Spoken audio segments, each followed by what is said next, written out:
Okay, okay, ladies and gentlemen, you're welcome to the Leadership Talk Show this afternoon. We are broadcasting from the head office of the Ugwumba Center for Leadership Development in Africa, all the way in Abuja, the FCT. This afternoon, we are highly privileged to have the presence of His Excellency President Donald Ramotar, the former president of the Guyana Republic in South America. We went as far as South America to bring him to the show this afternoon. It's a great privilege to have him. It's not easy. This is the first time we are hosting a former president, on the show. It's a great privilege, and it marks the beginning of great things that will come onto this show. Thank you so much, Your Excellency. So, ladies and gentlemen, our guest is the 8th president of Guyana Republic in South America under the People's Progressive Party. President Ramotar was born on the 22nd of October in 1950. He was the International Secretary of the Guyana Agricultural Workers Union between 1988 and 1993. He was first elected into the National Assembly of Guyana in 1992. In 1993, he was designated as the executive secretary of his party, the People's Progressive Party. And then in 1997, he became the party's general secretary, a position which he occupied until 2013. Then on the 28th of April 2011, he was appointed as the political advisor to the then president, Bharat Jaddo. He later became the president of Guyana from December 2011 until May 2015. And in the same year, 2015, our guest, President Donald Ramotar, was given a wonderful award by the President of India in honor of his exceptional and meritorious contributions to the democratic development in his country. The award is called Pravasi Bharatiya Samman Award. Is a prestigious award in recognition of his contributions to the development of his country, Guyana. So on the show this afternoon, we are privileged to have him here live to discuss the connecting link between good governance and development, with special emphasis on youth and women empowerment. Ladies and gentlemen, I am not the only one going to interact with His Excellency this afternoon. So we have gone ahead to assemble other prominent Nigerians, representing the women folk and the youth, so that the discussion can be all-inclusive. And again, we are bringing onto the show our president, Ugwumba Uchemosu, and our International Advisory Council chairman, Mr. Rajan Nazran, all the way from the UK. So, ladies and gentlemen, you are welcome to the show, the Ugwumba Leadership Talk Show, which is a program that we have developed to see how we can gradually change the mindsets of Nigerian youth so that they can begin to think Nigeria first and begin to fall in love with their fatherland. Ladies and gentlemen, we welcome to the show our president, our guest, our special guest, President Donald Ramotar. You're welcome, sir. You're welcome, sir. Thank you so much. Good morning. I say good morning because it's still early morning in Guyana. I want to say how honored I feel to be on your program, because Guyana has long been a country in the South America and being part of the Caribbean, because the Caribbean Sea and the Atlantic Ocean washes our shores. So we have long links with Africa as well, because a large part of our population, almost half of our population, are descendants of the people of Africa as well. And we have a population that is comprised of people coming from Africa, from India, from Portugal, from China, and then you will also appreciate that we have a healthy amount of mixed population in our society, where you have a lot of mixed people, of mixture of Africans, Indians, native Indian people, and so forth. So it's really a great pleasure in a way to speaking to you in Africa, because in a way it's like coming back at home in Africa. So I'm happy to be here. Thank you, and welcome back home. Back home. It's a wonderful. I'm so happy. This is the first time I'm hearing, about that history. That your country is majorly populated by people from Africa, including Yeah. Nigerians and yeah, other African countries. So we Actually, are not talking to a stranger. So this afternoon we are actually, not going to be. yeah. Did you hear me? Actually, yeah, I'm hearing you. Actually, historians believe that the bulk of the African Guyanese population originated from Ghana and Nigeria. That those are Hmm. the two, mainly that they've come from other places as well, but for Ghana and Nigeria, I remember some years ago I was in the Congo, and I when I listened to the music in the Congo, um, I felt at home. It's just like the Caribbean music here.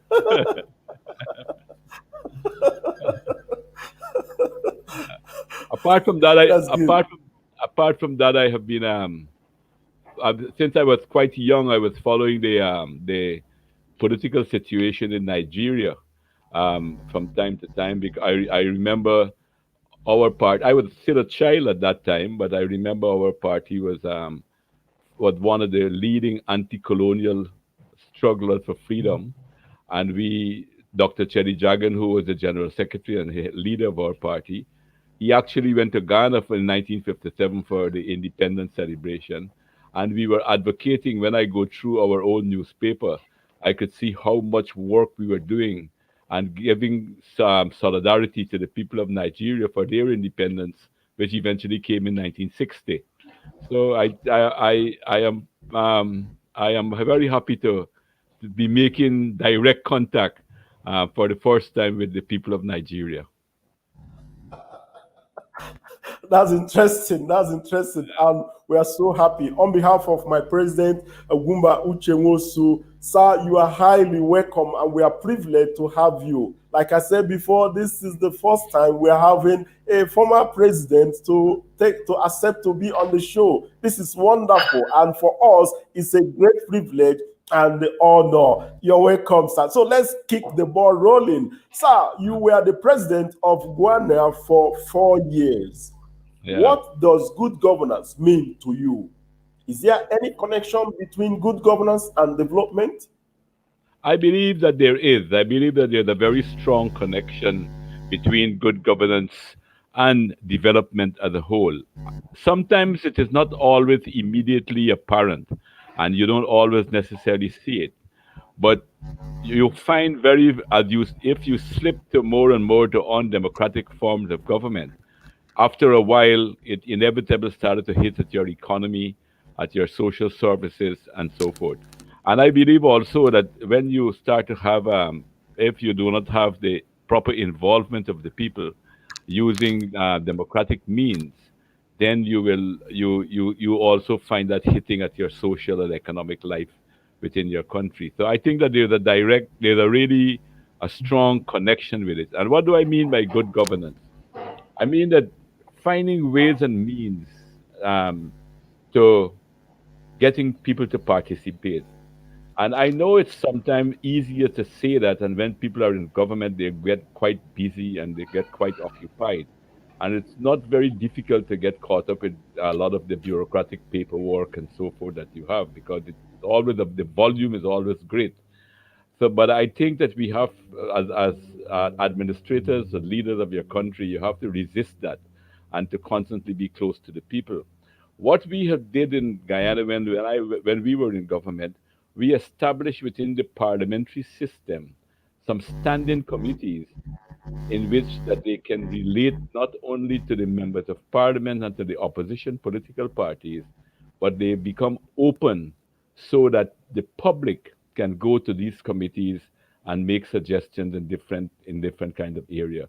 We opened our parliament not only to the television, but also the subcommittees of the parliament to all that people can see what is going on in these smaller committees where a lot of important work is done and the public also gets to see that.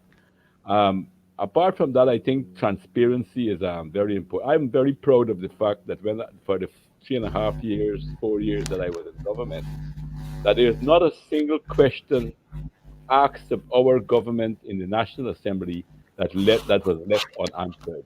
That we answered every single question put to us by the opposition parties to give them explanation for many of the things that we were doing and why we were doing many of the things that we were doing. So I think those things are important to have them involved in those various levels. I also believe that even in my country, it's not perfect. It's still a big problem, and I still have trying to convince our own leaders here about some of these other things. Governments sometimes tend to throw money at problems, but sometimes when it's not even necessary, when more important is the organization. How do you organize people to help them to be able to help themselves? Let me give you, for instance, like in your country, my country, we have a lot of small farmers within agriculture itself. And I believe that we should do more. We're not doing enough here in Guyana. So I'm not lecturing that we have a great success story. I'm just giving you my opinion here. I believe very strongly that we should have more organizations bringing people into cooperating different ways. Maybe if they don't want to generally bring their lands together, maybe to bring them together to purchase things together. Different forms of working together and to have people cooperating. And I believe that government is save a lot of money if they use more organizational methods in bringing people together to enhance their own livelihood. Apart from that, for good governments to really occur, you have to help the population to get to be involved, not only in a practical sense that you open some of the doors that they can go like into the parliament to give evidence and so forth. But I am one of the persons, like many other leaders in the world, I think that we have now that are seeing the same thing. That education is vital to bringing people to have an intelligent way of participating. And we invested a lot in education. I see investment in education really as an investment in our future. And we have we have universal primary education for quite a while in Guyana. But under my administration, it's a pity that it was cut short. It was only 3.5 years. But we were on the verge of having universal secondary education. And all in the small areas where the native Indian people live, the native of South America, where they live, we managed to build schools and build dormitories for them so that we can bring them into the school system and give them hope because those people are living really abject poverty. And now you can see the difference that it has made to their lives. And now we have Amerindian engineers, not a big amount, Amerindian lawyers, Amerindian doctors, native Indian doctors, and I have been fortunate to see that on the front lines of that, to see the transformation of their minds. Years ago, 30 years ago, when you go into those communities, they will ask you, if you have second-hand clothing and so on and so forth. Now they're asking more for more schools, more educational equipment, more opportunities, you can see the beginning of transformation beginning to take place within their communities. So I think we have to, government responsibility is to provide the services as much as possible all over. And with science and technology, the COVID crisis is showing us that there should be no remote area where you cannot get education because right now a lot of children are going to school on computers.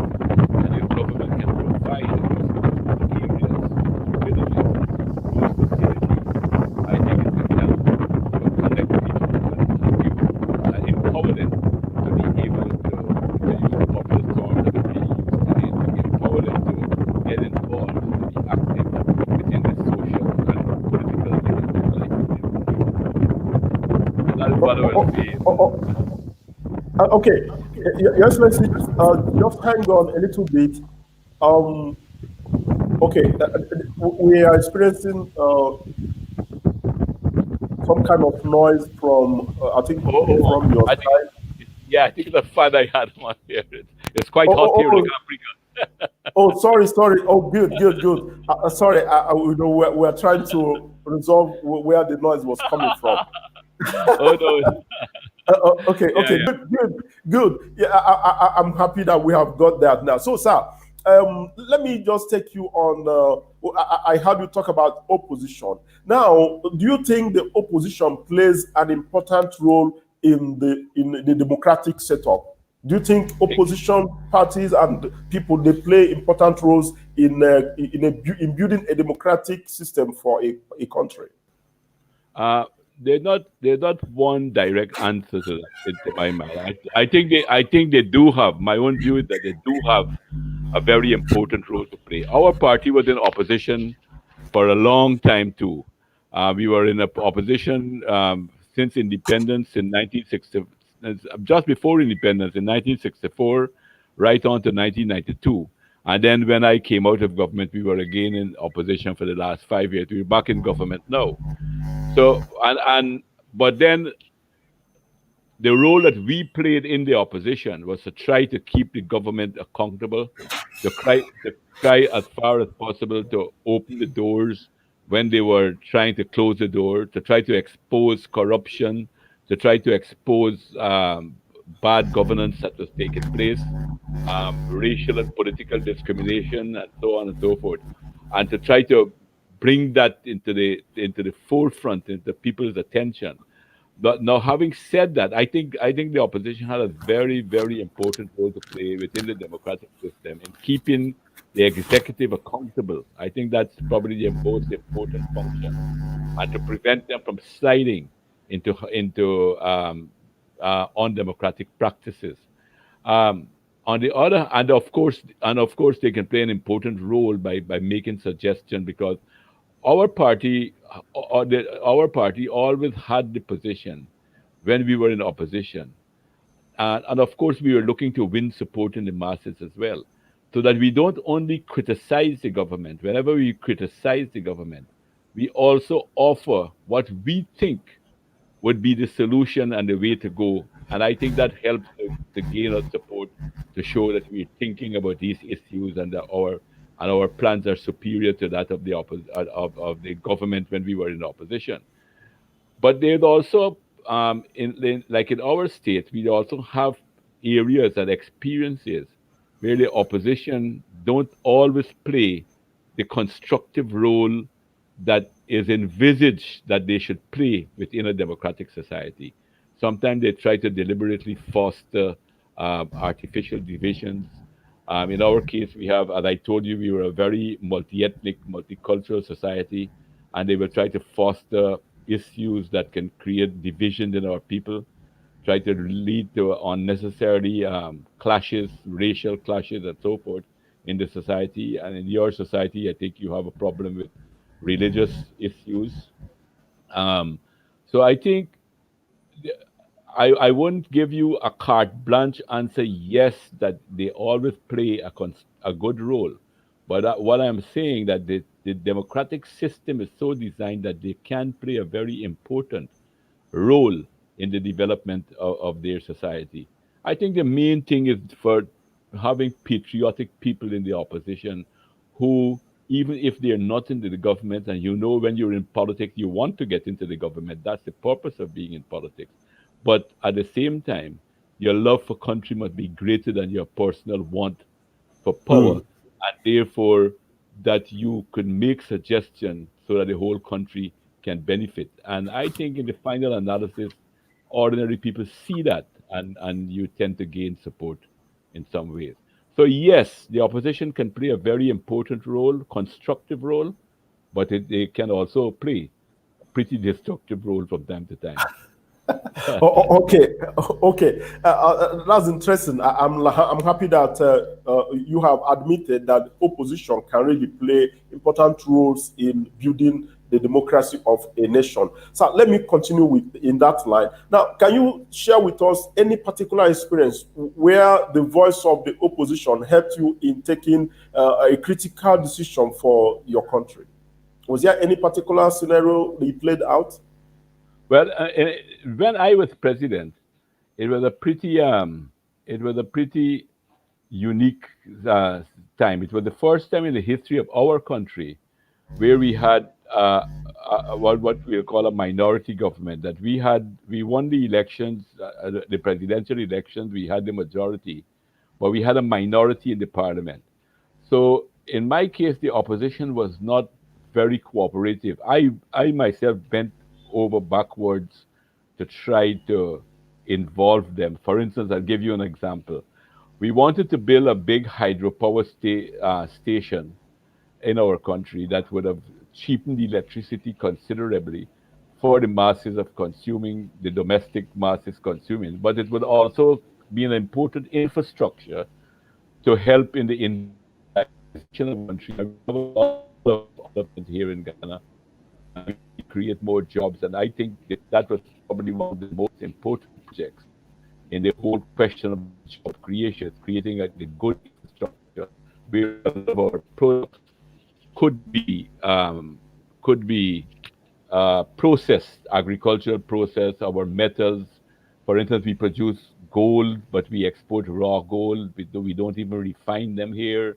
Our agricultural products, we don't process them enough. We have fruits, but we don't have canning factories and so on. So I think that was an important project. I invited the opposition. I gave them all the documents to read, to study. I told them, I answered all the questions and told them that take it away and if all the documents, and if you have more questions, then you can get in touch with me and I will ensure that my technical people answer all your questions and so forth. But they opposed the project because they wanted this is a classic case of opposition playing a negative role. They opposed the project because they wanted the government not to be able to provide these services because they were afraid that the government will Okay. gain in popularity and so forth. I mean, but in our case, for instance, when we were in opposition, we have never opposed a project that would bring benefit to the people. No matter how much we dislike the government, we always support every single every single suggestion that can bring benefits to people. We supported them in that way. We never oppose for the sake of opposition. I think that that's a dangerous thing to do. That you're doing a harm to your country, and I believe eventually people will catch up with you and you will become irrelevant in politics. So I think that you have to. My own view is that we should, um, but many things that we did in the National Assembly was we introduced the bidding system, procurement. A lot of third world country, including my own country here, one of the problems that we've had sometimes with government is corruption. And I Yeah. believe that the only way you can fight against corruption is by being very open. So what the system that we started here was when we have a project to do, we have it open bid.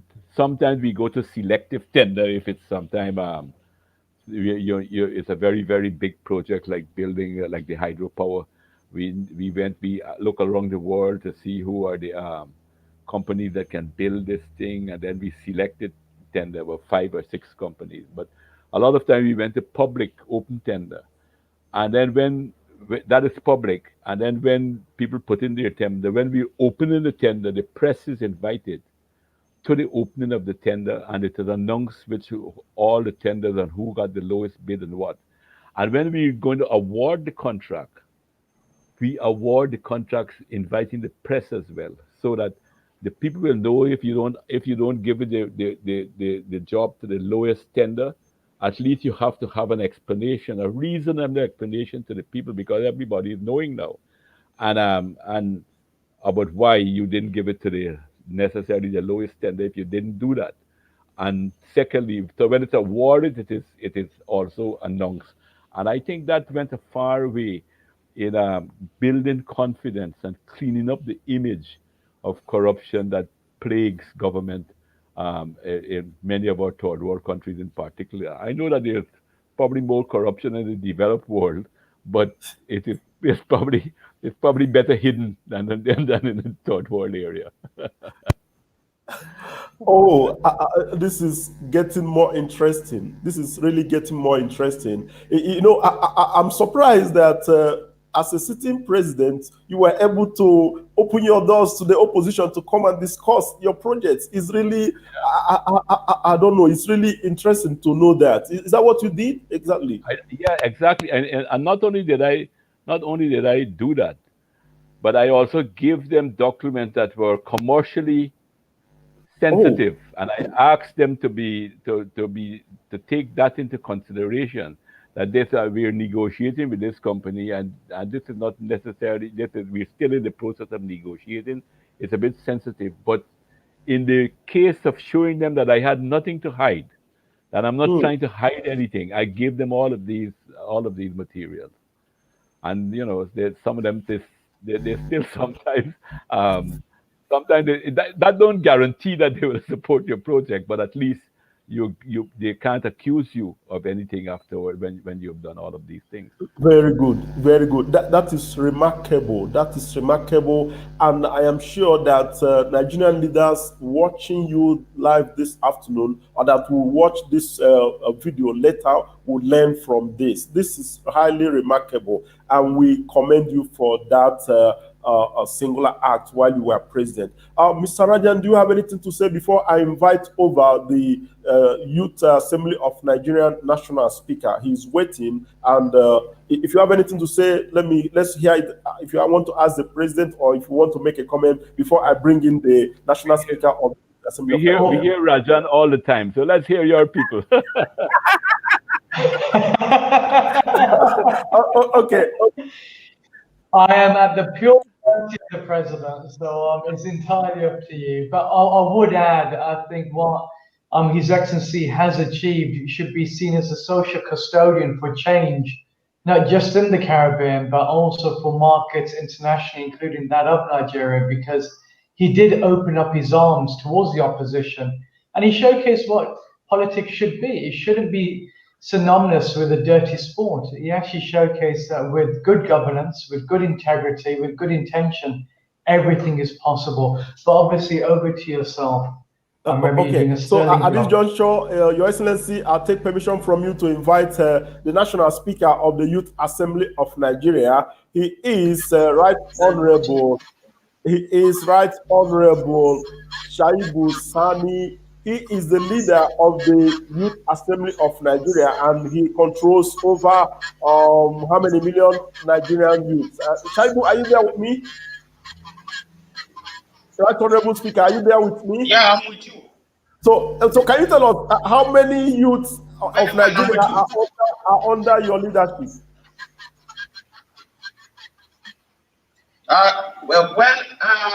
Thank you very much for this very opportunity. To start with, we have over 40 million Nigerian youths under our watch. From the very day we took over the mantle of leadership in coordinating the affairs of Nigerian youths. So we have over 40 million Nigerian youths under our watch. And if you make a comparative analysis with the total population of Guyana, which is not up to a million, that's to tell you that I'm a president of over 6 to 7 countries. If you compare it with Guyana, with all due respect, that's on a lighter note. I didn't get a question clearly. I think there's a bit of a feedback and a noise in them. Okay. If you can repeat the question for me, yeah. Okay, Mr. Speaker, do you have any question for our guest on the show, President Donald Ramotar? Do you have any question for him from the youth perspective? Yeah, very well. From our research, you were president for 4 years in Guyana, and there are lots of cry from the side of the youth in terms of not being included or carried along in terms of governance. What can you say was the role of Progressive Youth Organization, which is the youth wing of PPP, to under your watch? You served as General Secretary for over a decade, and the PYO was the youth wing of your party. What synergy, what correlation was there during your leadership between PYO, PPP, and governance as a whole in Guyana? Okay. I think he was asking about the role of the Progressive Youth Organization. There's quite a lot of noise on the line. I'm not hearing too clearly. But I think you were asking about the role of the PYO in our Okay. society. Am I right? You are very correct. Yeah. Well, the PYO it had Okay. I would say a little bit of a mixed history. Um, the PYO came into being in Your the Excellency, early. Your Excellency, Your Excellency, excuse me. Your Excellency, Yeah. a permission to bring on board my president, Ugwumba Uchenwosu. Ugwumba Uchenwosu is the president of the Ugwumba Center for Leadership Development in Africa. He is joining us from Imo State, where he just took a trip to his hometown yesterday to join his relations in an important ceremony. So, sir, he is joining us from Imo State. He's not in the capital city of Nigeria. So, Mr. President, our president Ugwumba Uchenwosu is here to say hello to you briefly before I let him go. So, Your Excellency Ugwumba Uchenwosu, what do you have to say to our guests? Your Excellency, I'm so delighted to have you on our platform. This Yeah. is a big opportunity, and we cannot underrate it. I want to thank you, Your Excellency. You do not know what you have done to millions of Nigerian youths who, in one way or the other, will learn tap from your knowledge and how you were able to lead your country for the past 4 years. We are grateful. We love you. We expect that after today, we're going to see a lot, and we're going to Getting some problem with the song, no? Yes. Sorry, I just had to bring him so that he can say hello to you because I think he's even is on transit. He's on. Yeah. I think I can see him in the vehicle. So I just needed for him to say hello to you because. Well, let me quickly also let me express my appreciation for him coming on and to greet me. I feel very very honored that you've taken the time off to do that, despite the fact that you have other important family matters to look after. And I want to also to express to you my great appreciation for having the opportunity to talk with the you young people and the people as a whole of Nigeria to using your platform and to let you know that we are always seeing our own struggle connected with that of Nigeria, of the rest of Africa, with Asia, with we were brought up in a political party that where we saw ourselves as brothers. I mean, I know that there's a beautiful picture in our party's office with Cherry Jagan and Jomo Kenyatta in the 1960s. And I remember that we were part of the solidarity movement in the fight for independence of many, many African countries, including Nigeria's independence, which you got in 1960, 6 years before us, actually. So I'm very happy to make back this link. This direct link is important for me too, as well. Hello? Okay, that's excellent. That's excellent. We are so happy that this connection with the former president of Guyana Republic, President Donald Ramotar, has started. We are so happy. It's a great privilege, like I said before, on behalf of my president, Ugwumba Uchenwosu, and luckily he is here this afternoon to see you live. Your Excellency, is a privilege, like I said before, and we're happy that my boss was able to connect with us, to say hello to you because of this wonderful honor you have done us this afternoon. Thank you so much, sir. Let me also congratulate my brother Rajan, my very good friend from UK. Rajan, I want to thank you for bringing His Excellency on board. Okay, Rajan, did you hear that? I did. You are more than welcome, my brother. I think. Thank you. God bless you. You too. I think what your leadership talk show has done is shown a progressive nature of where the youth, not just in Nigeria, but Yes. internationally, can head towards. And I think in having high esteemed guests such as His Excellency Donald Ramotar is a step in the right direction, not only to showcase where Nigeria is heading to, but also the power and the prestige that international bodies have with each other. I know, Your Excellency, you were answering the question about the youth engagement. I want to come back to that. Yeah, to that question. Okay. Uh-huh. I quickly let me just say that the youth in our country, and the Progressive Youth Organization in particular, played a very important role in the struggle of our country. They were in the forefront of the fight for independence. In fact, they are martyrs. We have martyrs from the young people in the fighting for independence. And after independence, we had a long struggle for democracy in our country. And the young people also showed a lot of resilience, a lot of initiative, and they fought very, very hard to be involved in bringing democracy back to Guyana, which we restored in 1992. Subsequently, I believe that is one of the one. If I must admit, I think, although it is shown in government that we got a lot of very young ministers in government, some of them in the early 30s and so forth. So that we have, you can say, by if you look at the government as a whole, that there's a big participation of the young people. As far as the PYO is concerned, I think that is one of the negatives, one of the mistakes that a lot of ruling party make. They tend to neglect their party structures and their youth organizations and so forth, because they're also swamped with governmental type of work, and that creates a negative impression. And I can see that impacting on our youth organization at this point in time. That most, because when you're in government, you try to get your best people in government to try to deliver the goods and services that you have, and in many ways you reduce an essential work that needs to be done to continue to having the political organization and the organization to deliver education to our young people and so on and so forth.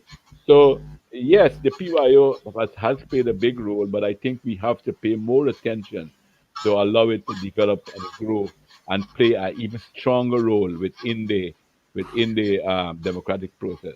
One of the other things that I have noticed in a lot of countries like ours, when you were in opposition for a long time and fighting to come into the government, sometimes when you get into government, it also needs a change of how you do things.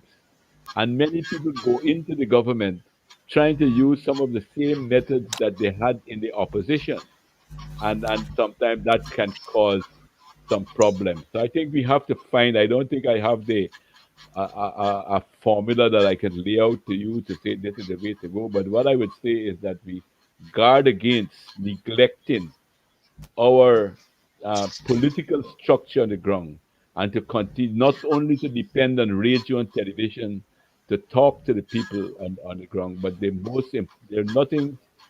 no substitute for going on the ground and meeting people where they live and where they work, to understand deeply their issues and to try with them to formulate policies that can move the organization forward, and also to help in the process to help their country to move forward as well. I think that neglect should not take place, because it takes place in the final analysis at the expense of progressive forces and so forth in the country, and opens the possibility often for people with less progressive ideas to fill that vacuum that is created.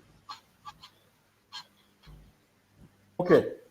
Okay, Your Excellency. I don't know if I answered the question well, because there was a lot of noise on the line when he was asking the question. I didn't always hear it too clearly. Yes, you did. You did. You did. Okay. Before I bring you back to the question from the youth president, let me ask you this, sir. Can you share with us, some of the success stories that you have in the education and the youth development sector? Well, if I would speak in a more general term, in Guyana as a more general Don't term. add this to the questions. Yeah, I think in a general term that Guyana has done a lot in education. We had some lapses too. For instance, we were the only colony in 1963 when we established the University of Guyana. It was the only colony that ever established a university, and we did it under the resistance of the British, and even of the local opposition parties were siding with the British. But we managed to establish the University of Guyana, and that university that helped us to train a lot of people. Of course, we lost a lot through migration. To a lot of the graduates went to America and Canada and so on and so forth. But we managed to establish a tertiary institution here. But we were always even a poor colony at the time and preparing for independence. We were in government at that time too, and we created what was called all age schools because the vast majority of children could not have secondary education. So we created a system where the same school that they were going to, instead of them leaving school at the end of the primary education, that they automatically go and have a 4 years in secondary education. And that is how we started to create a society where you had about a 95% literacy and a pretty good technical level. There was a reversal of that in the 1970s during the crisis in the 1970s, and I would also say because of bad governance. Guyana can offer an example of both good and bad governance, and where we had a major education dropped, and you had a lot of people formerly literate but semi-literate people. But we are also now turning that around by the investment that we once again putting in education, training of teachers, new facilities, and so forth and so on. I still believe that there's a lot of room for development into the sector to try to deal with put more emphasis on some of the more relevant subjects based on your developmental needs. But at least we have covered some of the basic area where we have managed to get people to be able to read and write, and we have more than 90% literacy in our country at this point in time. Okay. Okay. Let me ask you one of the questions from the Speaker of the Youth Assembly of Nigeria, because I understand that his system or network is not doing very well. So let me ask you. He said the economy of Guyana revolves around agriculture. So how did you engage the youth in that important sector of your economy? Yeah, well, um, a lot of the agricultural area, a lot of the some of the young people are engaged in cash crop agriculture, and in their homes they're engaged in agriculture. What I was trying to do, and it's not complete, but I noticed that the new Minister of Agriculture is taking the same line, was to try to change the image of agriculture from being the image of a poor man with barefoot and uneducated person in the field, to let people see that the application of science and technology into agriculture so that we can attract more educated people and more people and encourage more people. That is what I was meaning when I said that we need to have more relevance to our development, to put more emphasis in our education, relevant to our development, to create more engineers, more agronomists, more of those developmental economists and so forth, so that agriculture image could change from some of the what we see in the field of people laboring like beasts of burdens to people who are more in dealing with science and technology in the application of agriculture. I think that's a challenge that we have in Guyana, and I suspect that a lot of other third world countries has the same challenge. Because if you look at the field in let's say the United Kingdom, you have about 1% of the population stealing the whole population because of their application of science and technology. So I think that is the image. I think it's a more of a psychological issue than necessarily an agricultural issue to change the image of agriculture and bring it in accord with modern day development within the society. And that's our challenge, and I think that's a challenge in the third world as well. Okay. So basically, you mean that the youth population played active roles in the agricultural sector while you were Yeah, president? yeah, but they're forced to because of the question of jobs and so forth. But what I want to do is to envisage a time when they will want to, because it becomes an attractive area for development and for the application of people's their brains and their and so forth, and how they can improve things and so on and so forth, to make that more available to them, because at the moment they are involved, yes, but because they have to, because of lack of employment and so forth. But I would like to see the stage come when we could attract them because it's on the modern and cutting edge of society.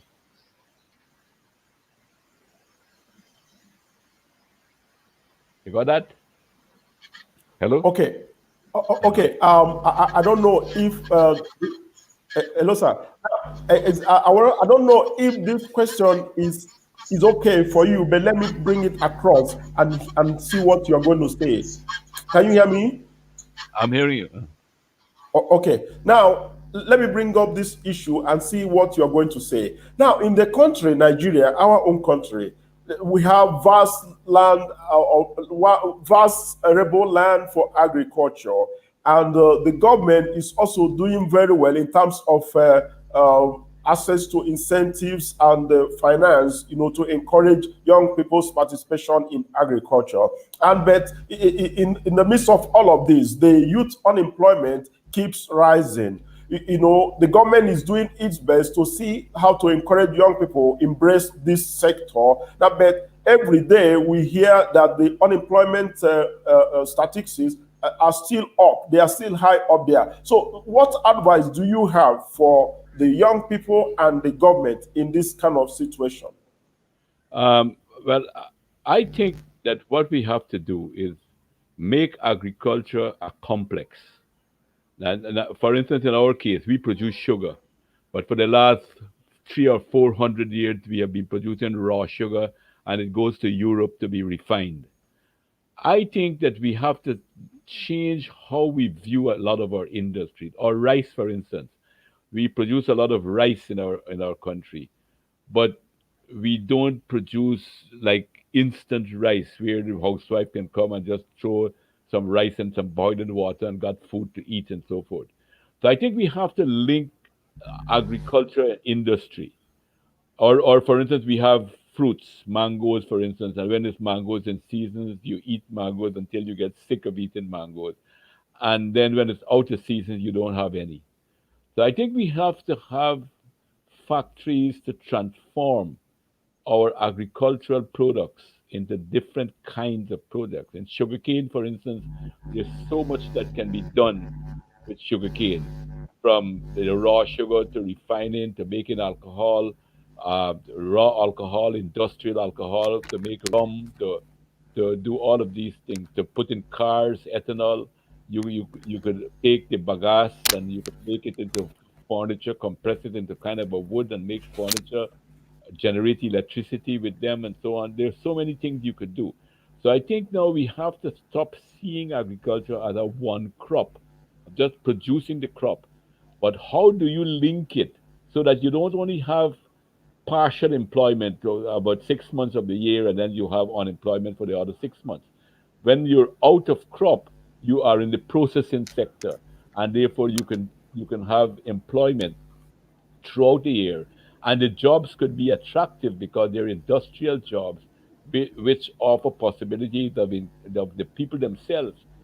If government helps to create the kind of research institution that they can get ideas of how to improve not only agriculture but in the processing of the agricultural products. I think that those are areas of investment that needs to be made in our research. A lot of us are still too poor to invest in these things, but these are something that we can't afford not to afford, because we will be left too far behind if we don't do these things at this point in time. Hmm. Very So I good. think we're gonna Thank you need so. I think we can engage our we. I think the job of us who are now the senior people. We also came out from the youth movement as well. I myself came out of the youth movement. So I think our job at the moment is to create, not to replicate what we did in our time, because that's a tendency many of us have. As we get older, we always say, "Well, we used to do it in this way when we were young. You don't know what you're doing."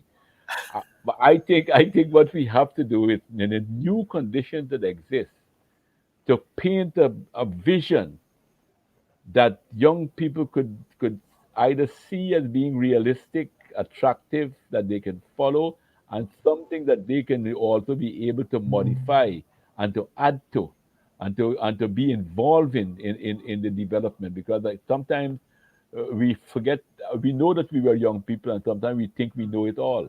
But I think we need also to have the inputs of young people in creating a, a vision, for want of a better word. I know that's another catchword and so forth, but to create a vision that can grasp their imagination and make it worthwhile for them to work towards in our society. I think we should do it in a partnership way, not to think, not to be condescending and look down at young people and say, this is what you have to do. But you have your ideas, you can put it out there, but involve the young people in coming to the final product of what you need to have. That is how I would approach it.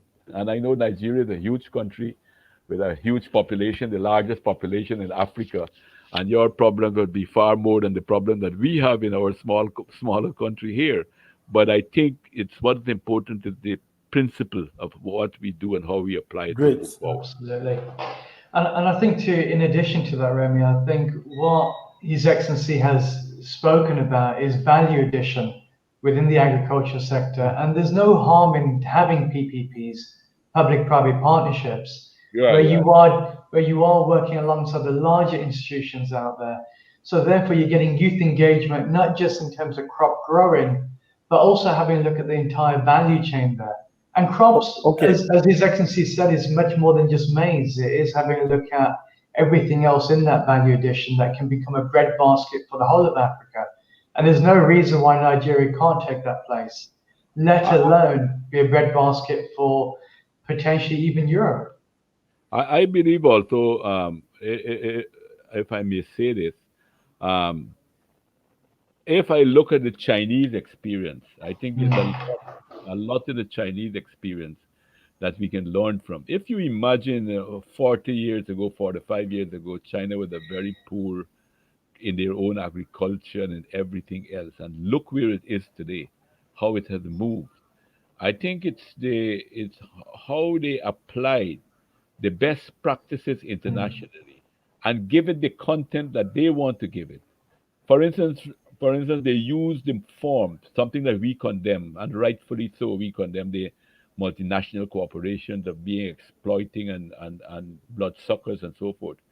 But they use the form because I think they saw that the level of the productive forces that has developed in the society, the science and technology has raised the production possibility so greatly that they see that a form like a multinational cooperation is what is needed to husband these powerful productive forces.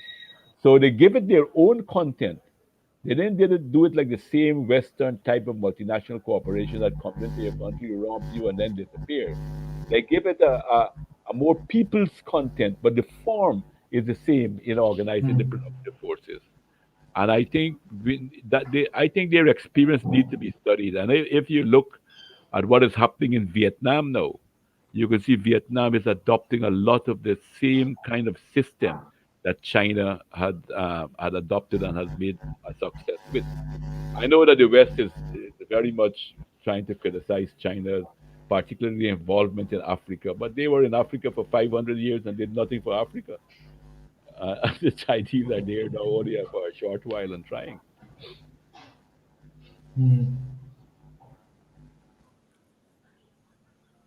Okay, thank you so much. Ladies and gentlemen, we are still on the show with our special guest, President Donald Ramotar from Guyana. He was the former president of Guyana Republic in South America. And this afternoon, we've been talking about the connection between good governance and the youth development. So far, it's been really interesting and informative. And we have been able to hear from Mr. President himself that his country is made up of, or the history of his country is traceable to Africa. The origin of the country or the people of his country are traceable to Africa, Nigerians, Ghanaians, and all of that in particular. And for him, he feels this is a homecoming, an opportunity for him to interact with his people. So, ladies and gentlemen, we are reaching you from the Ugwumba Center for Leadership Development in Africa, and the show is still the Leadership Talk Show with President Donald Ramotar. Sir, now let me take you to what we call youth participation in governance. We've been talking about good governance. So, what can you say about youth participation in governance, and how many youths we are able to be part of your government as Mr. President? Right now, there's quite a lot of young people in our government. I think the majority of people in our government are young people below 50 years of age, sometimes below 40 years of age, and so forth. And I think it's essential because, I mean, often we speak about training young people to take over, and that's important. But we also have to realize that the vast majority of people in our country now are the young people, and therefore we have to open the possibilities of giving them the responsibility. The change in science and technology has forced young people to mature at a much earlier period than we are. But I think in many of people of my own age group, um, we tend to not to trust the judgment of the youth. I think that's something that we have to fight against, and we have to give more confidence to our young people, give them the responsibility. When Bharat Jagdeo became president of our country in 1999, he was only 35 years of age. But Janet Jagan, who was already in her 70s, retired to allow him to come forward. So I think fundamentally we have to try to. I normally tell people when I speak to young people, I always tell them there's two things I believe that the young people should have and that we can help to give them. One, we must give them roots so that they will understand their principles, their foundations, their ethics, the morality of things and so forth. They must be grounded. They must understand their people's struggles. They must not try to be away from their people, but be as close to their people as possible. Give them roots, but at the same time, we must give them wings and allow them to fly. And that wing, education and our own guidance can be the wing that we can give them, and by giving them the responsibility um, to in their training, they could be on the job training in a sense, so that they can develop. We have a lot of young people in our parliament and in our government, and the experience has been good. It hasn't been a bad experience to say that they are messing up or anything like that. I agree. Once again, I will qualify what I'm saying to say that we're a much smaller country than Nigeria, but I think it still can. I still believe that the young people in Africa are brilliant people as well, and all they need is the opportunity. The opportunity is what, as far as I believe, when you look around the world, you might say some countries are more developed and some young people are more developed than others. But if you examine it clearly, it's the opportunity that is available to some people in some societies that are not available in others that makes the difference. So I think we should try to create the opportunity and the equal opportunity for everyone to be able to move forward.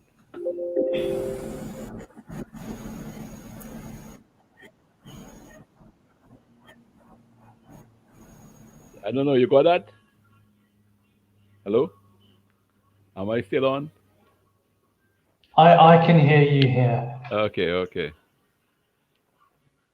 But we Well, I guess it's still rolling. So are you back Yes, there, yes, I'm Ramin? here. I'm here. we had a break just now. I don't know if you heard everything I said. Okay, yes, yes, yes, I'm here. You said that you have quite a number of young people in the parliament, right?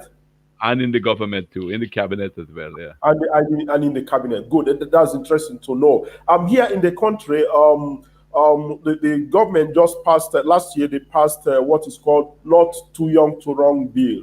Not too Right. young to run bill. Which reduce the age requirement for participation in selected government offices or elective positions. Now, but the critical issue that we have is this issue of money politics. Money politics. Young people keep complaining of how they can get into the system when they don't have so much money, to buy votes and to bulldoze their ways into the system. So, is there anything you can say in that regard? Yeah, I believe that we have to work on the value system of our people. That money must not be the money is important for people to live decently and so on and so forth. But it must not be the only factor that motivates people to want to get involved in public life, because it's very easy then, if a person is motivated only by money, then they will walk on the poor, and they will do uh, they will lose their morality, they will lose their in some way they will even lose their humanity to just grasp at cash. Therefore, I think a lot has to do with working on our value system. What are important relationships, the importance of different kinds of relationships, the importance of developing the country for everyone, the importance to use another Chinese proverb. So I seem to have a lot of Chinese in my mind today. Um, that lift all boats. That proverb that they have, that the rising tide must lift all the boats and not just lift one. Because when you have that kind of a system where you start to buy votes, you more or less have people doing things against their own wishes, and it's like condemning people into perpetual underdevelopment. And I believe that we have to. I know it's a problem, and I know it's probably easier said than done that I'm saying, but it's something that we have to fight against and to try to give the people value. And now I will lapse in a going back and look at the former leaders of our countries, and to see some of the values the old anti-colonial leaders had, like Cherry Jagan, Jomo Kenyatta, Nkrumah, many of these people, Ho Chi Minh, um, Nehru in India, to create a more a vision, a broader vision. Mandela, who is more recent, the vision that they have um, for their country is what we. It's not going to be easy. It's not going to be overnight. Or if you listen to Martin Luther King, these people had a vision in which money was not the most important thing for them. I'm not saying that money is not important, and nowadays people want to live comfortable, but it must not absorb their life completely and lead them into very immoral type of practices, and which will eventually lead them to exploitation of women, exploitation of young people. To also to do that, they got to keep people in poverty, and they got to keep them backward to keep succeeding in doing these things. So I'm saying that we have to create the vision, and also to create the conditions to resist and to fight against this type of mentality, and where we can be looking at more at the whole instead of only at the parts. Okay. Okay. Thank you so much. Like I said before, these are critical issues that we have in the country, and we want to learn from your experiences. And we're happy that you are able to share with us the experiences that you had as the leader of your country, and how you try to resolve them headlong. And Ladies and gentlemen, okay, if go I may ahead, sir. add, if I may just add very quickly, very important in this is to be open. That more of public business must be open business. After all, it's the people's money, the taxpayers' money, and so forth. And to start to begin to clean up public life, I think there needs to be much, much more openness in the society where people can have information and so on and so forth, and they can be examined, and the government accounts could be audited report published, and so on and so forth. Openness, I believe, is the way to begin to try to change this mentality, apart from the other work that it is required to do so. Okay. Your Excellency, at this juncture, I want to announce that AB Elezianya, the CEO of iTeach Africa and an advocate of women's rights, is here with us this afternoon. AB Elezianya, can you say hello to the former president of Guyana Republic, our guest on the show this afternoon? Good afternoon, everyone. I beg to just stand on all existing protocols. Good afternoon. Okay. Okay. Can you Your hear me? Excellency, Yeah, yes. I'm not hearing her too well. Okay. You're not hearing me well. So, I'm better Okay. now, better now. Good afternoon, Your okay. Good afternoon and Excellency. good I morning hope you from can hear Guyana. me now. Okay. Okay. Good. Your Excellency, like I said before, we decided to bring the different segments of It's the better Nigerian now. society. Yeah. So we decided to bring different Okay, segments of the I Nigerian beg to society. stand on. Okay, like I said, we decided to bring the different sectors and segments of the Nigerian society to come and interact with you. That is an advocate of women's rights and development issues.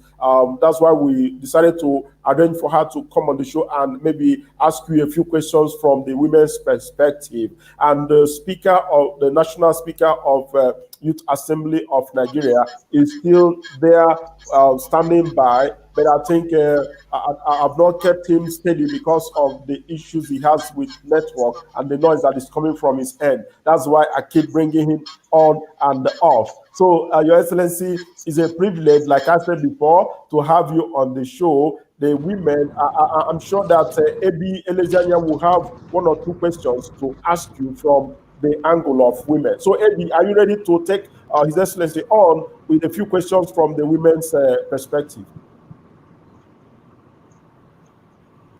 It's a pleasure again to be here. Yes, sir, I am ready.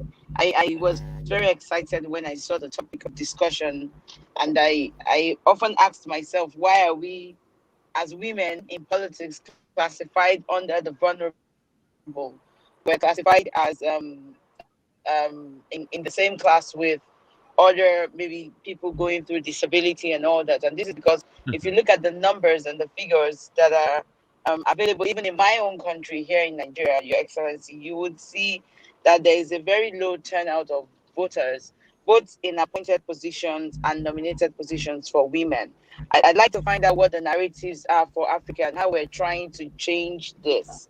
Because all over Africa, if you look at the West, the global average in terms of voting for women is just 22.5%.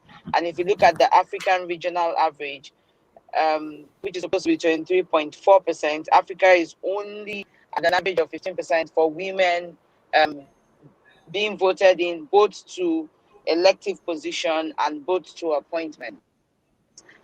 How do we change this narrative, sir? I agree that we are doing our society a big disservice by some of the lack of involvement of women, or the Right. discouragement of women in getting involved in national life. I believe that's a very big disservice we are doing, not only to women. Yes, specifically it affects them first and foremost, but it affects the whole society because we're robbing of our society of the brain power of practically half of our population. And my own personal experience in political life and in social life, public life, the women that I've worked with in my different organizations, I've always found them, or at least in most of the cases, to be more stable and a lot sometimes a lot more reliable than some of the male counterpart. And they, in our society, no. And I think that it's not in our society, but in fact, one of the things I remember making a speech when I was president and speaking when I look at the passes at the universities and all over the world, women are outstretching men in a long way in many countries, including in our own countries. And it's really only a matter of time that women will are playing a bigger and bigger role within the society itself. And I think that this should not be resisted. Instead, it should be encouraged. And the society should put in place systems to get more women to participate in the workforce and at every level of the society. Because look at the countries where women are heads of states, like places like New Zealand and different places. And those countries are probably leading the world as far as good governance are concerned. So it's not an argument anymore about whether women should have the equal rights. That was the argument in the 50s and the 60s. It is a fact now that women have demonstrated that they are not inferior to the male counterpart, Right. and therefore Right. we must give all possibility. What are some of the things that hold back the women? Some of it is psychological, I would say, and some of it historical, and you Right. don't always.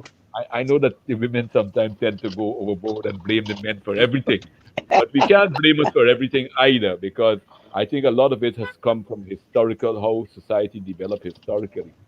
But we have reached a stage in our countries now where we have the means, we have the resources, we have the possibilities of creating whatever facilities needed to be created. Like if you need to have more places where women can be at ease of mind that their children are in proper circumstances at school and so forth, they can leave them there, they can pick them up from their work with their husbands or themselves and so on. But create those facilities that will help the women to participate. A lot of women are sometimes overexploited. We were just talking about agriculture. A lot of women are overexploited in those areas. And we must teach them to use the most Right. modern of technologies and so on and so forth to free them up so that they can be freed, they can have more time for their own intellectual development. Because when we don't do that, we are doing a disservice to our whole society. So I am in our country. We are not doing that badly. We still have a lot of room for improvement, I think. But we have about one third of the women um, in our one third of the members of the National Assembly are women, and we're trying to get that up. That's one of the laws that we put that no, when you're going towards elections, the list of your candidates must have a minimum of Wow. 33% of women. And but I don't even think that that is necessary, because the women are demonstrating on their own that they have the ability to stand toe to toe with any man intellectually, and very often very superior to men as well. So I think that those who try to resist or try to put or maintain the barriers to women participation are going against the tide of history at this point in time. And I agree with you fully that a country like Nigeria, which is such a huge country, It's breaking has again. its own social and economic problems. It's a crime to keep out such an important set of human resources from not getting them fully participating in the life of their societies. I don't know if Okay. I've answered your question there, my dear. Okay. Ebi, did you get that? Was he able to answer the question that you put across to him?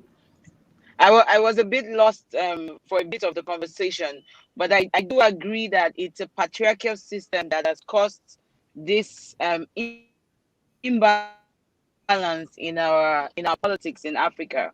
One of the things that I do agree again is that the women have been overexploited, even in terms of the agriculture you were talking about. But one thing that still stands clear to me is that the promises made by people when they're going for elections do not hold forth. I think we need to begin to hold our leaders accountable for promises that they make, so that you know that your words are weighty. And if you say you're going to have at least 60% in positions for women, it's going to be available when we say we're going to do it, and not just promises that are being made on paper and stuff. I believe that Africa is growing, and I believe it is a destination to want to be associated with. But we all have things that we need to take care of within before we can even go outside to defend ourselves. So, His Excellency, I do understand you. You did answer the question, and I'm not one of those women that feel that what men can do, women can do better. I feel we all have our strengths, and I think one of the most prevailing thing that you talked about the women is the fact that we can multitask, and so more women should be given positions. So yes, sir, you did answer my question, and I'm very pleased with that. Thank you. Thank you.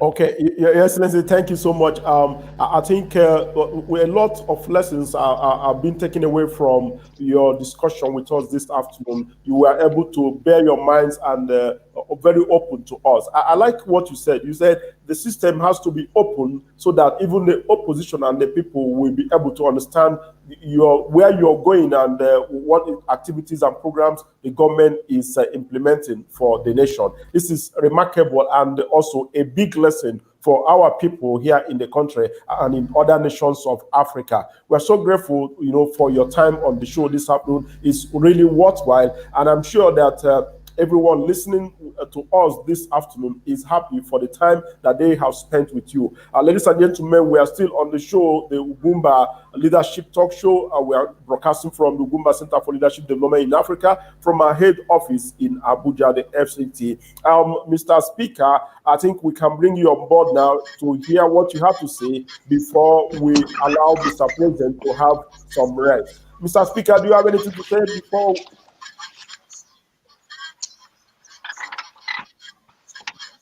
Mr. Speaker?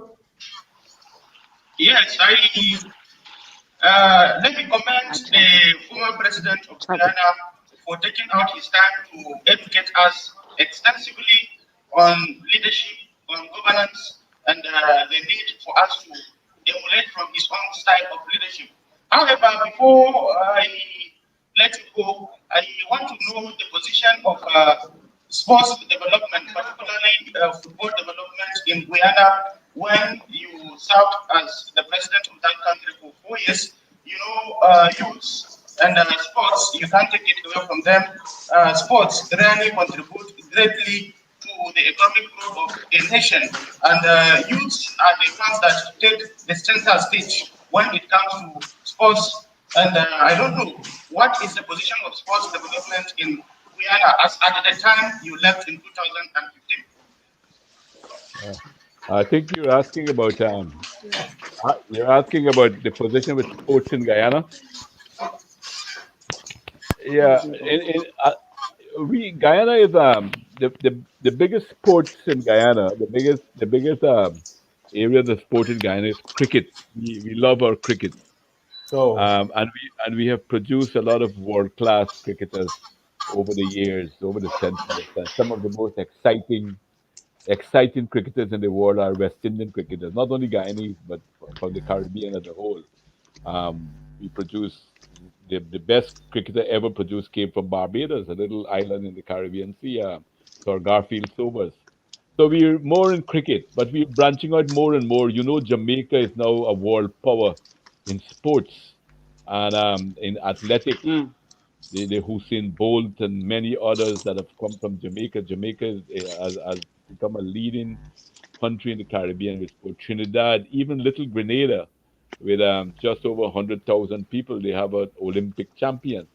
And in Guyana, we have a Ministry of Sports. I think my own view, uh, we are doing pretty good. I wouldn't want to criticize. I'm not in all the details with it, but I think we're doing pretty good. But what I believe needs to be done is more organization, more competition, to find the best from the within the society to represent us, so that we can have a bigger international impact in the sports as well. And I think size is not a barrier. As Grenada has shown that they have Olympic champions, Suriname has Olympic champion, Jamaica, Trinidad, the Caribbean is doing pretty well as far as sports is concerned. But leading the way is Jamaica in that regard.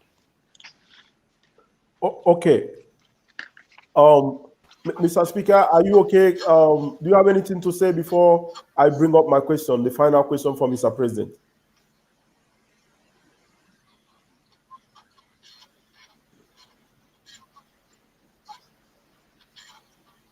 Okay. Yeah, well, Mr. President, like I said before, our focus is on youth development, So let me come back to you now. Nigeria is made up of over 50 or 40 million youths in the country, the population of Nigeria youths. Now, do you think that is an advantage? The number of unemployed youths in the country is about 20 million, if I am correct. Now, do you think this is safe for the country? And what is your advice, if I may engage you on that?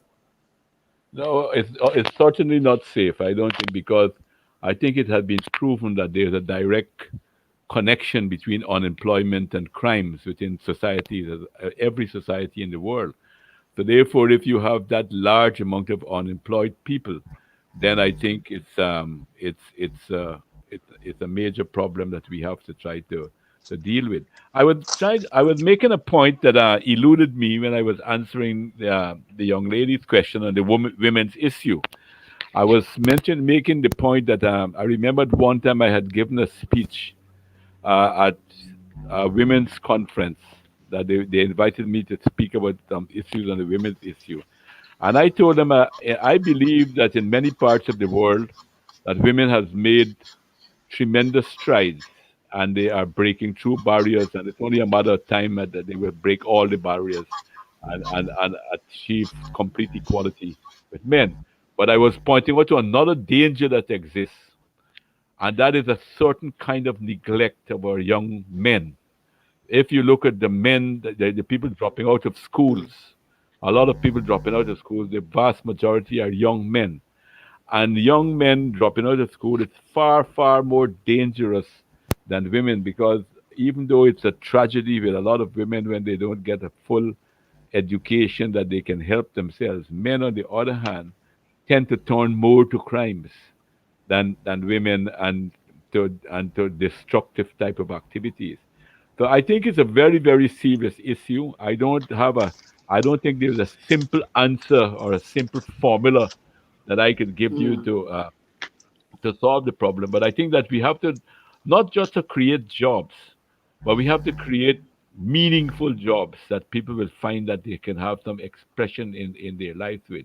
And also we have to create, we have to, as I mentioned earlier in answer to an earlier question of yours, the vision that we build for our society, and the values that we encourage our people to have, are all important. These are not overnight things. These are things that take a long time to work on.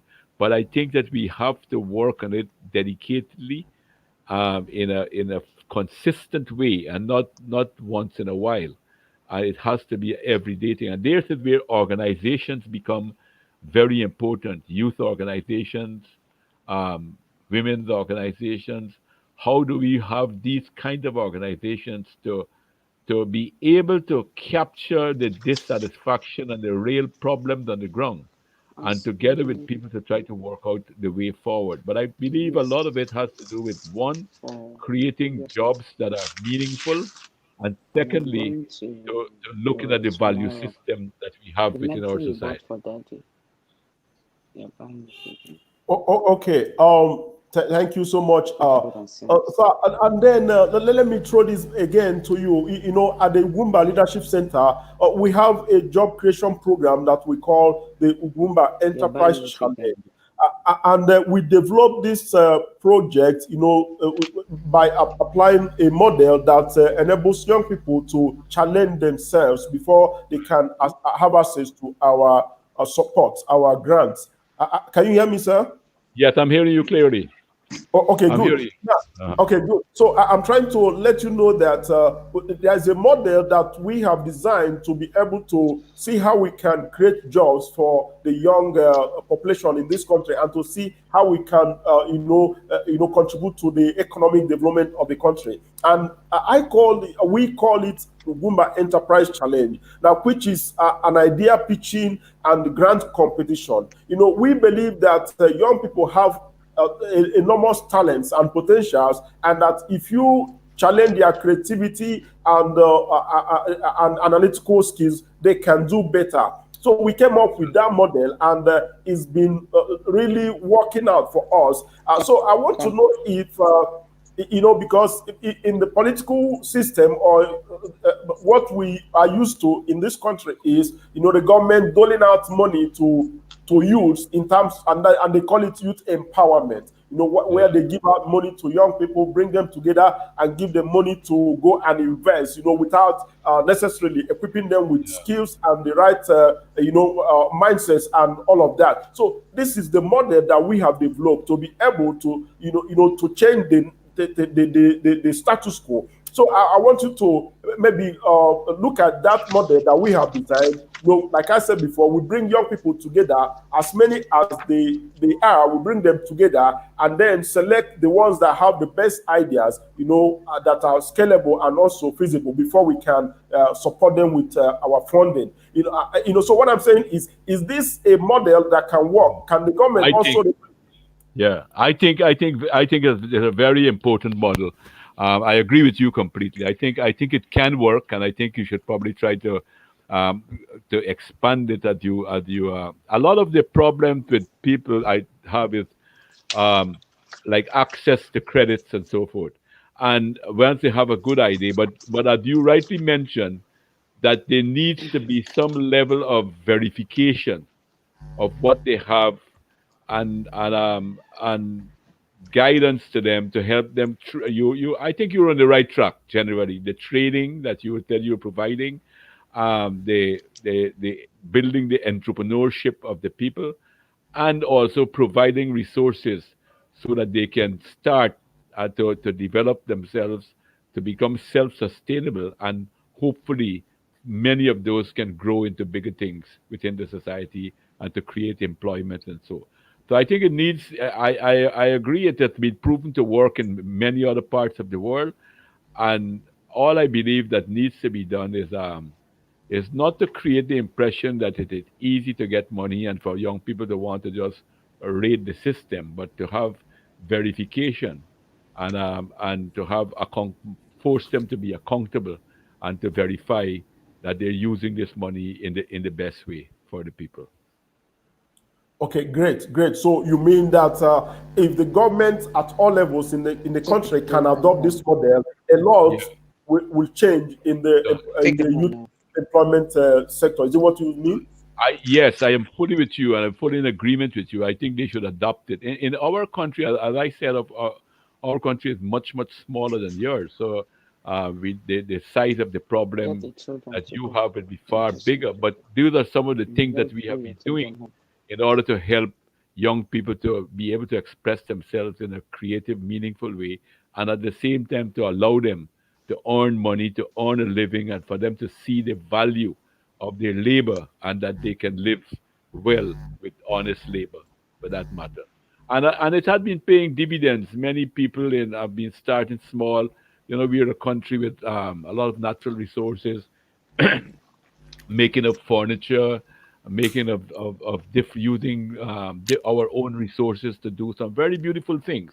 We also what we also did, and I think your organization probably is in a good position to do it. From what I gather from you in the 1 hour that we've been speaking, is that we create exhibitions so that it shows like an example of what the successful businesses that these people start or the successful projects, that we organize exhibitions and that people can come and see what they have done and how things are being done, and that tends to have a spin-off effect and inspires other people so that they can also do it and they can also do some of their own things and so forth. And we did that not only in with about young people, but we did that with housing.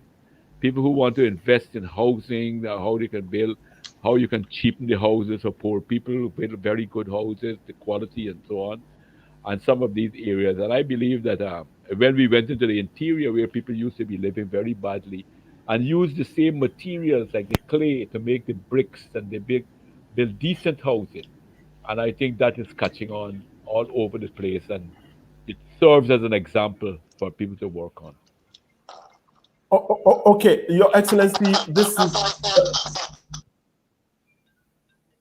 okay, Your Excellency. I think this is a major takeaway for me from the show. Now, there's something you said that is, like I said, is a major takeaway from me. You know, we never thought about bringing our past beneficiaries to come and exhibit, you know, their businesses before the new participants and before the stakeholders. This is a critical component that we need to add to the Ugwumba Enterprise Challenge, and I'm so happy that you have mentioned this is a major takeaway for me and for my organization, you know, in terms of increasing the impact that the Ugwumba Enterprise Challenge is making across the country. Okay, good.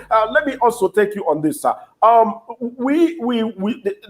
The startups, they have a critical challenge. You know, apart from what we as maybe impact investment companies or angel investors do for them, you know, some of these equity investors or venture capital firms, they don't like investing, you know, in startups. They don't like investing in startups. And that is also why we are encouraged to go looking for startups, because these are the ones that their ideas would die with them if they don't encounter people like us. So that is why our own focus is on startups, people that don't have any hope of realizing their ideas if we don't engage them, you know, so that we prepare them for these investors that are looking for those that have traction, those that have how many million naira in their bank statements and all of that. So who will get them to that level when they will be qualified to access the equity funds if they don't get started, you know? So it's an issue for us, you know. So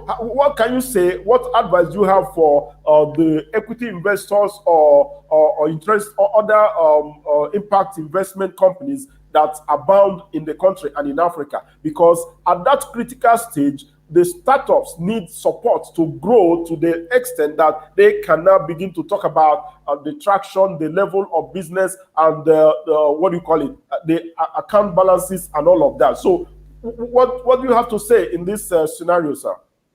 I would think that my advice to them, because a lot of them make it sometimes unrealistic, their demands and the interest rates and what they need. Sometimes it's very discouraging for people who want to start up and do business.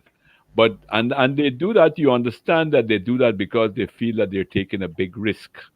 So I would say that what to reduce their risk so that they can reduce their demands and so that they don't kill good initiatives, they should work in a partnership with organizations like yours that seems to be on the ground, organization like your body that has support of the people that know the ground well, that know some of the products that they have, and that will help them to reduce their risk of putting their money into ventures that they sometimes think that they can't work.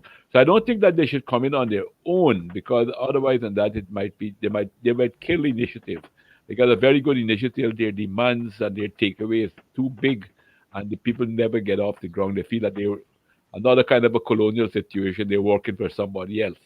But if they work with organizations like yours, I think that can help to mitigate some of the issues that they will face and mo- make a better contribution building up those type of skills and those type of areas that can very well grow into big businesses. Okay, good. Mr. Rajan, let me see what you have to say about this, because like I said before, you hardly find angel investors around. What you have are equity investors, people that want to recoup their money, or they don't want to support the startup. So what do you have to say? I know you are an expert in this area. I think I can only echo what His Excellency has said. I think the reality is, for any investor, you want to make sure that your investment is safe, and that also the idea is scalable. So if you have a bridge in between that, which is exactly what your leadership program does, it enables the investor then to mitigate the risks and then be able to get involved in companies that they can believe in, because they know somebody else has done the due diligence. So I can only echo what His Excellency has said. He's got far more experience than I. He was a head of state, so his business was dealing with the entire population of a country. But what he said rings true. The fact is, you need to make it easy for investors to choose you, rather than putting up the barriers to entry point. And I think what you've done alongside with your President Uche has been a tremendous value. And that bridge that you're creating can serve not only the Right Honorable Sani's community of 40 million youths, but more importantly, also can actually help uplift female and women's empowerment in Africa. Because least we said, there's been a lot of female entrepreneurship that we've seen, either in countries like Eritrea, for example, or even if you have a look at Uganda. So therefore, again, echoing what His Excellency said, provide the opportunity for investors to come in, allow them to have a soft landing page, but more importantly, also ensure that the people who are going for the investments are, one, qualified, they know exactly how to scale up a company, and finally, they actually have a purpose for doing this that goes beyond the thoughts of having short-term cash. Because the reality is, if you've got 20 million in employment, all it takes is a number of entrepreneurs to get up there, and then all of a sudden, then you are creating a very different mark within the economy. Okay. So, Ebi, what do you have to say before we let the Mr. President? Okay. Oh, Ebi is gone. Mr. Speaker, you have anything to say before we let Mr. President go on the show?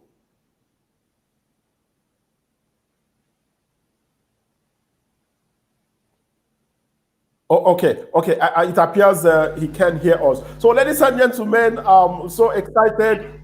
It's been highly educative and inspiring, talking and chatting with the former president of Guyana Republic. It's a great privilege for me. I don't know how you feel about it, but for me, it's a wonderful privilege to be on the show with Mr. President, or President Donald Ramotar, the former president of Guyana Republic in South America. It's been so educative. I learned so much, especially the one I said that we are going to inculcate and introduce in the Ugwumba Enterprise Challenge. This is so interesting and wonderful. So, Your Excellency, we have taken so much of your time.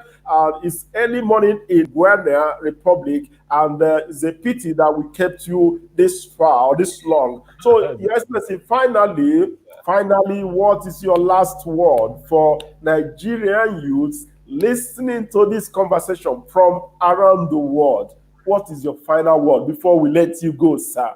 Well, I am as excited as you are to have had the opportunity to exchange view with a large amount of people in Africa, because in the Caribbean, people see Africa as a lot of us, our origins, a lot of us, and we have a lot of mixed population. My own mother was a mixture of the native Indian people and the African people. My father was a descendant from people of India. So we have a lot of linkages with Africa. And therefore, for me, it was, as I mentioned at the beginning, a kind of a homecoming to be able to speak to the people of Africa. Thank you so much. And I'm only waiting for this COVID to finish so I can travel, and maybe I'll get down to Nigeria sometime. Thank you so much. Ebi, do you have anything to say? Ebi Elezianya, do you have anything to say before we let you go, everyone? I want to say a big thank you to Your Excellency. I know you have a very beautiful country, and I'm looking to visit as well very soon. I've met a few people from Guyana, and they're very lovely and wonderful people. So I must say that you are always welcome to Nigeria. And of course, we would visit your state. I think your country has a lot of goodwill when it comes to tourism. And that's one of the things that we have to develop here. So we would come and learn as youth, and then we will come back and implement here. Thank you so much, sir. Such great wisdom from you. Thank you, sir. Thank you. I'm very happy that if I've helped in any way, I'm more than happy, and would be glad to. Thank you, sir. You certainly have. You have, sir. Okay. Honorable Shaibu, what's your last word before we let Mr. President go this morning or this afternoon? Your microphone.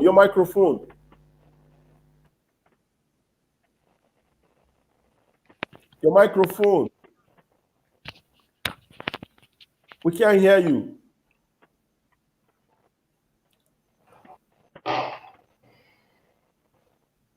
Okay. So let's go to Mr. Rajan, our International Advisory Council Chairman. So what do you have to say before we let Mr. President go on the show this afternoon? I think, Remy, once again, you have provided one of the best shows that is in Nigeria through your platform. And I'd like to thank, on behalf of all of us, the fact that His Excellency, President Donald Ramotar, dear friend, but more importantly, a great custodian for youth, gave up his precious time to come on the show and to speak to not just the youth of Nigeria, but also youth of Africa. And do you know what? Speaking out loud, I think it would be such a wonderful initiative to be able to bring in people like His Excellency Donald Ramotar, once COVID is finished, into Nigeria as a guest speaker to hold a youth conference to help inspire and uplift individuals there. And I, for one, would welcome that opportunity. And I'm sure Ebby, the wonderful Ebby that she is, His Excellency, Right Honorable Stanley, and His Excellency Uche will definitely concur with that idea. Okay. Thank you. Thanks so much. Thanks.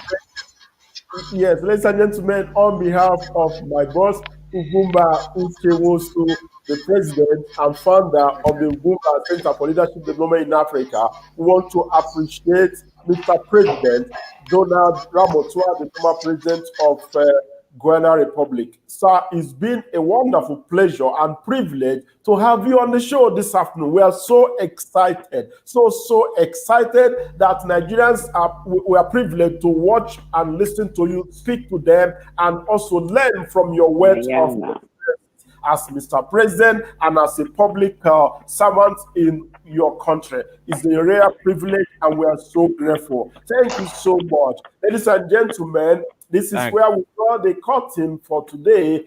And let me tell you, this is how we do it every Wednesday. Next week, Wednesday, we are bringing another important leadership expert that will come to, open your eyes to new things that you may not have had before. Ladies and gentlemen, and for young people in the country, look at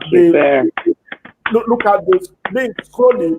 The 2020 Ugwumba Enterprise Challenge application portal is open, and you can access it when you go to www.bit.ly/UEC2020. We want you to go there and submit your applications. No matter what you think you have, whether it is crude, whether it is raw, come and apply. By the time you get started, we are going to groom you, and you become something that you never expected that you will become. That is how we do it. And at this juncture and on this note, I want to thank you so much, Mr. President, for your patience and for educating us this afternoon. Mr. Rajan from UK, I thank you so much for doing justice to what we have planned together. Ebi Elezenia, thank you for your time. And Mr. Speaker, Honorable Shaibu Sani, the National Speaker of Youth Assembly of Nigeria, we appreciate you. And His Excellency, my boss, Ugwumba Uchewosu, wherever you are, we appreciate you for creating this enabling